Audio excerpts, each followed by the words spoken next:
I never thought I'd find myself in a situation like this. I mean, who does? I've always been that guy who believed in honesty, loyalty, the kind of relationship where you trust your partner without second guessing. My wife, Lisa, she was the girl who always said she loved me, who swore she'd never do anything to hurt me. We'd been together for 3 years, planning a future, talking about a house, maybe even kids someday. That's why when I found out she was cheating, it hit me like a freight train. The first sign was small, almost insignificant. I remember how she kept canceling plans last week, said work was hectic, she was overwhelmed, but I brushed it off. Everyone gets busy, right? Still, that niggling feeling in my gut kept growing. I'd catch her on her phone late at night, eyes flicking nervously when I'd walk into the room. I noticed her phone light up with messages that she quickly swiped away. Nothing overt, just enough to make me suspicious. Then came the hotel receipts. I was cleaning up the desk in our apartment, something I did usually without thinking, and I saw the slip of paper peeking out from under. Pile of bills. It was a bill from the Hilton downtown, paid with a card I recognized as hers. The date, 2 nights before our engagement party. I stared at it, my stomach twisting, my mind scrambled to connect the dots. Were we just friends? Was it innocent? No, something didn't sit right. Later that same night, I found her phone lying on the bed, unlocked. I almost didn't want to look, but curiosity got the better of me. I flipped through her messages. That's when I saw the text exchanges. Not just a friendly good luck with your presentation, but flirtatious, intimate words that made my blood run cold. The kind that said, "Can't wait to see you tonight and thinking of you all day." My palms started to sweat and my hearing sharpened. It was all there, proof that she was lying right to my face. Lisa swore she loved me, that she'd never do anything to hurt me. She looked me in the eye during our last honest talk, tears in her voice. "I swear it's nothing, just work stress, I swear." But the evidence said otherwise. I felt my jaw tight and fists clenching. So hard my knuckles turned white. I didn't want to believe it. Not the woman I'd trusted, the woman I'd planned my future with, cheating, pretending everything was fine. I sat there trembling, trying to process what I'd just seen. The hotel bill, those texts. How long? How many nights had this been going on? Did she even care that I'd be devastated? It was like my world was collapsing, but I knew one thing for sure. This wasn't something I could just brush off. My mind started racing with possibilities. Revenge, confrontation. I didn't want to be the fool who forgave and forgot. I looked over at her, still sleeping peacefully in the bed, unaware I knew everything. All that love I thought we had, all those promises, they suddenly felt like lies. The taste of betrayal was bitter on my tongue. I knew I had to decide what to do next. Ignoring it wasn't an option anymore. I could feel my pulse pounding in my ears, the adrenaline simmering beneath my skin. This wasn't just a heartbreak, it was a line drawn in the sand. There was no going back from this. The question was how I was going to handle it. Would I confront her immediately? Would I plan something to make her regret ever crossing me? My head spun with possibilities, but deep down I knew that whatever I did, this was only the beginning. The real game was just starting.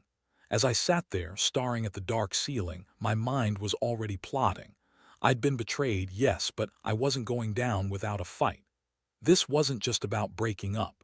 It was about reclaiming my dignity, my pride. I couldn't let her think she'd get away with this. No, I'd make sure she paid for her lies one way or another. The stakes had just gotten much higher. Do you want me to continue? I stayed awake the rest of the night, replaying everything I'd seen and felt. The adrenaline was a beast in my chest, making my stomach churn. Every time I closed my eyes, I saw her messages, the hotel receipt, the way her face looked when she lied to me. I clenched my fists until my palms hurt, trying to keep my anger in check.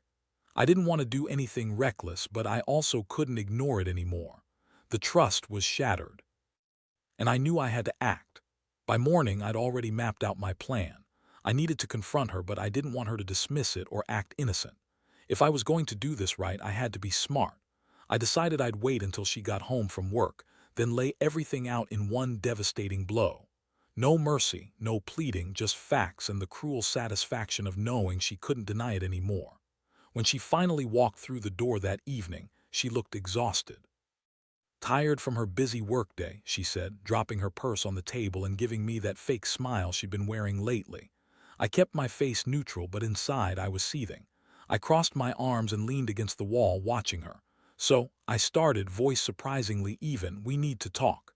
She blinked, her smile faltering. "What about?" I pushed the hotel receipt across the table, watching her face drain of color. Her eyes darted to it, then back to me. "You tell me. Why were you in a hotel 2 nights before our engagement party? Why did I find your texts?" To him, her hands trembled slightly as she reached for her phone, then stopped herself. I saw her eyes flick around, searching for a way out.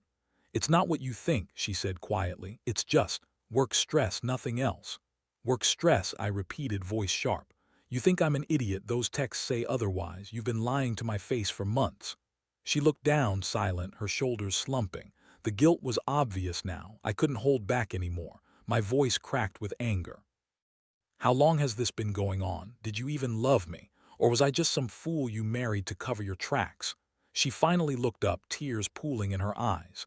"I didn't mean for it to happen. It was a mistake. I swear I love you." "Save it," I interrupted, my fists clenched so tight my nails bit into my palms. "Love? If you loved me, you wouldn't have done this. You'd have told me the truth instead of sneaking around behind my back." Her sobs broke my heart, but I felt nothing but cold rage. I'd been betrayed by the woman I trusted most, the woman I wanted to spend my life with, and now I was left staring at the mess she'd made. I knew I wouldn't forgive her easily, not then, not ever. The pain was raw, but it was also fueling something darker inside me. Revenge, I realized, was the only way to even the score. I took a step closer, voice low but steady. "You lied, you cheated, and you thought you could get away with it. Well, you're wrong. This isn't just about breaking up. You're going to wish you never crossed me." Looked at me with wide, tear-streaked eyes. "Please don't do anything stupid. I still love you. Can't we just forget?" "Forget?" I cut her off sharply. "No, I won't forget. I'll remember everything, every lie, every betrayal, and I'll make sure you regret it for the rest of your life." That was the moment I realized I couldn't just walk away. I had to do something more, something that would hit her where it counted. I'd spent years building myself up, trusting her, giving her everything. And she'd thrown it all away for a few nights of meaningless sex. Well, she was about to learn that betrayal came at a price. I'd make sure she paid it no matter what. I left her standing there, crying, while I went to my computer and started planning. I'd find a way to make her see what she'd lost, what she was about to lose. And I'd do it in a way that left her no room to deny or run. This wasn't just about revenge anymore. It was about reclaiming my dignity. The first step was clear. I needed proof, and plenty of it. I had the hotel receipt, the texts, and now I was going to dig deeper. I'd find the exact moments, the lies, and the betrayal. Then I'd put everything together and show her the consequences of her actions. She'd regret ever thinking she could cheat and get away with it. The plan was simple: expose her, confront her, and make her realize I wasn't the fool she thought I was. I wasn't going to let her walk all over me or pretend this was just a mistake. No, this was war, and I was ready to win. Would you like me to continue? The next few days felt like walking on a razor's edge. I couldn't stop thinking about how easily everything had unraveled, how the woman I loved had turned into someone I barely recognized. I knew I needed more evidence, something undeniable that would make her see she couldn't deny the truth anymore. The hotel receipt and her messages were just the beginning. I had to dig deeper, find out exactly how long she'd been cheating, and gather enough proof to make her realize I meant business. I kept my eyes open everywhere. I monitored her phone when she wasn't looking, kept tabs on her social media activity, and even installed a spy app on her phone. I know, it's shady, but I was desperate. Every little detail was like another brick in my wall of revenge. I wasn't planning to just walk away. I wanted her to feel the weight of her betrayal, to see what she'd lost. One afternoon, I spotted her meeting him, her boss, in a quiet corner of a cafe downtown. My heart pounded as I watched her lean into him, laugh at something he said, her hand brushing his arm. It was casual, but it was enough. I got my phone out and snapped a few photos. The proof was concrete now. She was hiding behind her work stress, but her actions told a different story. That night I sat in my room, just staring at the photos, feeling the cold fury bubble up inside me. I knew what I had to do now. I'd confront her again, but this time, I'd do it with everything laid bare. I'd show her I wasn't playing games anymore. The morning of the confrontation, I prepared myself carefully. I printed out the photos, the hotel bill, the text exchanges. I wanted everything ready, neatly organized, undeniable.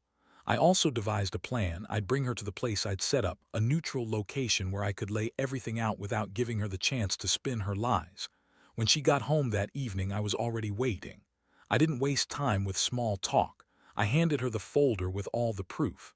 "Look at this," I said coldly. "All the lies, all the nights you were with him. Tell me, how many more secrets are you hiding?" Her eyes widened as she opened the folder and saw the evidence. Her face went pale. She stammered, "I didn't think you'd find out like this. I swear it was just a mistake." "Save it," I snapped. "You betrayed me. You lied to my face for months. How long has this been going on?" She looked down, tears streaming down her cheeks, but I didn't care. My stomach clenched with a strange mixture of anger and relief. I finally had her cornered. She couldn't deny it anymore. "You thought I'd never find out," I continued. "That I'd just turn a blind eye because I loved you. But I'm not that stupid anymore. You're done. This is over." She tried to speak, but I cut her off. "No more excuses, no more tears, just the truth. And now I decide what happens next." Her sobs echoed in the quiet room, but I felt nothing but cold satisfaction. The revenge was just beginning, and I knew this was the point of no return. She had crossed a line, and she was about to learn what happens when someone betrays your trust so completely. I reached into my pocket and pulled out the key to her apartment. The last thing I wanted was for her to think she could keep a piece of my life after this. I calmly took a step back, looked her in the eyes, and said, "This is it. Here are your keys. Don't bother contacting me again. You made your choice." She looked at me, broken and helpless. "Please don't do this. I still love you." "You lost that," I said quietly but firmly. "And I'll make sure you remember what you lost every single day." I handed her the keys, then turned away, feeling the weight lift off my chest. I'd done what needed to be done. No more games, no more lies. It was over, and I was finally free from her betrayal. The next step was clearing out my apartment, cutting all ties, and moving forward. I had to reclaim my life. I knew this wasn't just about revenge. It was about reclaiming my dignity and peace of mind. As I packed up, I thought about how much pain she'd caused me, but I also felt a strange sense of clarity. Sometimes, the only way to get justice is to take control and make sure the other person understands they've gone too far. It hurts, but it's necessary. I'd come out of this stronger. And that's the lesson I want to share. Trust is fragile, and if it's broken, you better have a plan to fight back. Because letting someone walk all over you isn't just about giving up, it's about losing yourself. Would you like me to continue? After I handed her the keys, the silence in the apartment was deafening. She stood there, clutching her purse, eyes wide and red from crying. I could see she was trembling, probably from shock, maybe from the realization that her betrayal had been exposed for good. I didn't feel victorious exactly, but I felt a strange sense of closure.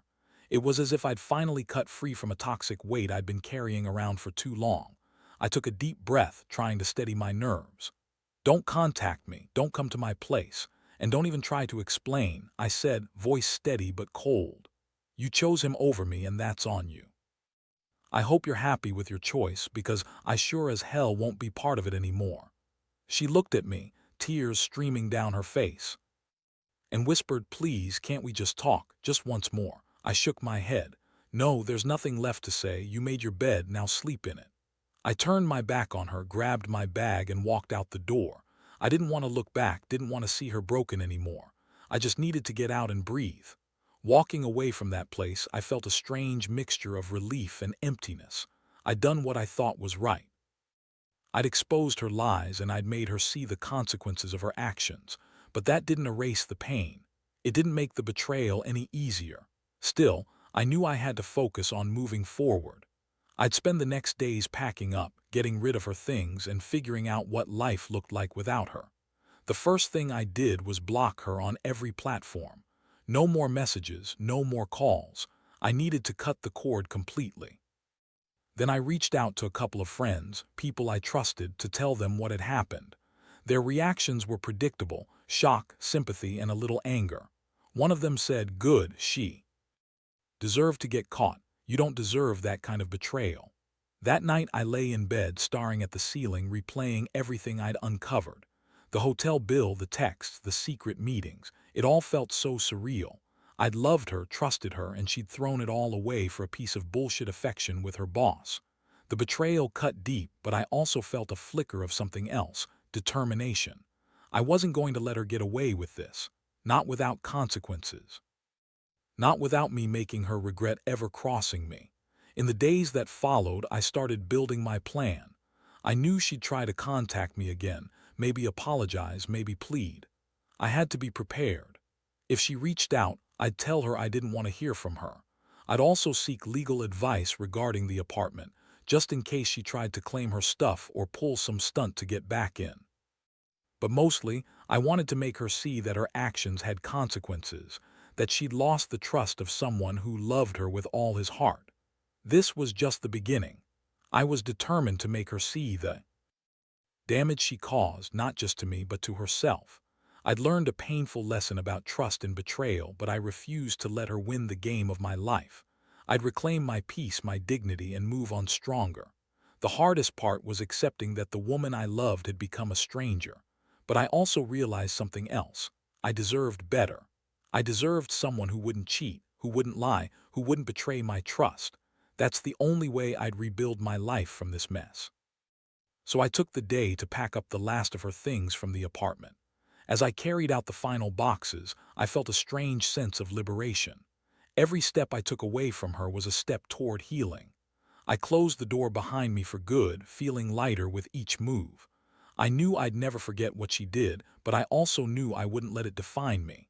And that's when I realized, sometimes, the best revenge isn't revenge at all. It's simply walking away and showing you're stronger than the betrayal. Because no matter how deep the hurt, life goes on. And I was ready to face it. Would you like me to continue? The days following the breakup were a whirlwind. I threw myself into organizing my new life, trying to drown out the sharp sting of betrayal. Every time I thought about her, I felt a mixture of anger and relief. Anger because she'd lied and cheated, relief because I finally saw her for who she really was. Still, I knew I couldn't just forget about her completely, not without making her understand what she lost. One thing I did was cut all contact. Blocked her on social media, changed my phone number, and even went as far as deleting all the shared photos we had. It was brutal but necessary. I wanted her to feel the weight of her actions. I also spent hours researching how to make her regret her choices without crossing any lines. No harassment, no threats, just cold, calculated moves. That's when I came up with a plan. Something that would hit her where it hurt most: her ego, her reputation, and her peace of mind. I started gathering evidence of her ongoing relationship with her boss. I knew they were still seeing each other, and I wanted that exposed too. The hotel receipts, the texts, they were just the beginning. I needed more, so I kept digging.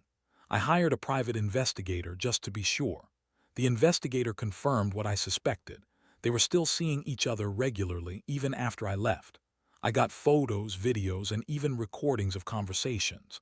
I wasn't about to let her walk away scot-free, acting like I was the jealous fool. No, I would make her uncomfortable, embarrassed, and remind her that betrayal has a cost. One evening, I sat down with all the evidence spread out in front of me.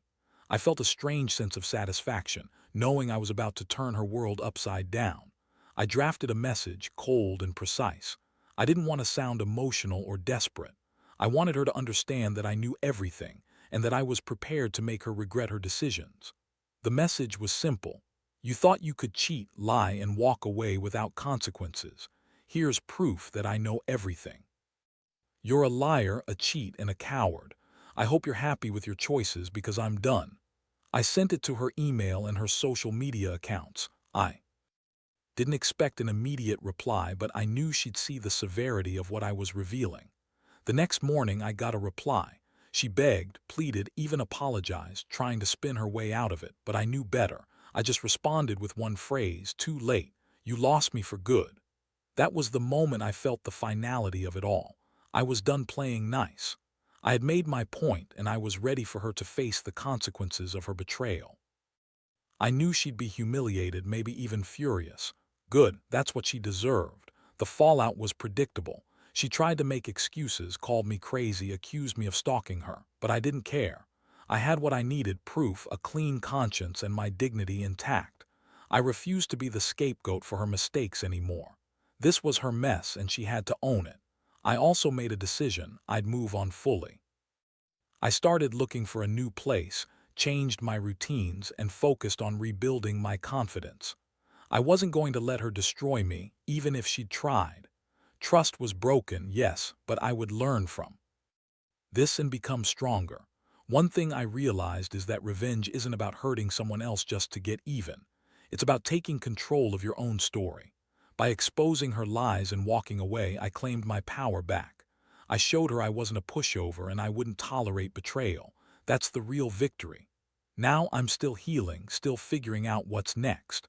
But I know one thing for sure: I won't be that person who gets played and stays silent. I'll stand up, confront, and move forward, better and smarter. Because sometimes the best revenge isn't revenge at all. It's just walking away and leaving the past behind. That's how you truly win. Would you like me to continue? The final step was the hardest but also the most freeing. I packed up the last of her belongings, each item a reminder of how deeply I'd been betrayed. As I sealed the box, I felt a strange mix of relief and resolve. I was finally putting a chapter behind me, not just in words but in actions. Everything that had happened, the lies, the cheating, the heartbreak, was now part of my past, and I was ready to move forward. I took the keys from the counter, turned off my phone's notifications, and stepped outside into the fresh air. The sun was shining, and for the first time in a long while I felt a flicker of hope. I left her apartment behind, not with anger or bitterness, but with a sense of closure. I'd shown her I wasn't a fool. I'd taken control of my life, and I was finally free of her shadow. I walked straight to the mailbox, pulled out the last letter I'd prepared, a simple note unsigned, just to send her a message she couldn't ignore. "You lost someone who loved you," it read, "and you'll regret it forever, but I won't be waiting for your apology or your regrets. I'm done." I dropped it inside, knowing she'd see it someday. As I turned away, I felt the weight of the past lift from my shoulders. I was no longer the man she had manipulated and betrayed. I was stronger now, sharper. I'd learned that trust had to be earned, and that sometimes the only way to truly heal was to take back your power and walk away from the chaos. In that moment, I knew I'd be okay. No, I'd be better, because I'd turned my pain into a lesson, my rage into a shield. I'd built a new beginning from the ruins of her lies, and I'd never let anyone hurt me that way again. Revenge, I realized, isn't about hurting someone else. It's about reclaiming your peace. And I had done just that. Life moves on, and so will I.